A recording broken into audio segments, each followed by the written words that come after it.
विश्ववंद्य श्रीमंत जगद्गुरु तुकोबाराय महाराज यांचा हा 4 चरणाचा अभंग आहे। या अभंगामध्ये परमार्थाच्या क्षेत्रामध्ये भक्तीमध्ये ज्या महापुरुषांनी आयुष्य खर्च केलेले आहे त्यांचं काही वाया जात नाही असं या अभंगाचं सार आहे।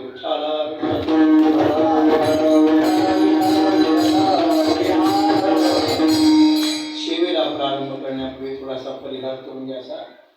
वैकुंठवासी पंढरीनाथ ज्ञानोबा डिगोळे यांच्या गोड जीवनाच्या निमित्तानाची कीर्तनाची सेवा आहे। या कार्यक्रमाचे आयोजक श्रीमान प्राचार्य डॉक्टर ज्ञानेश्वर पंढरीनाथ डिगोळे आणि प्राचार्य तुकाराम पंढरीनाथ डिगोळे, समस्त डिगोळे परिवार आपल्या वडिलांच्या प्रीत्यर्थ त्यांनी आज या कार्यक्रमाचं आयोजन केलेलं आहे। वरचा त्यांनी आज या कार्यक्रमाचं आयोजन या पुण्यनगरीमध्ये केलेलं आहे।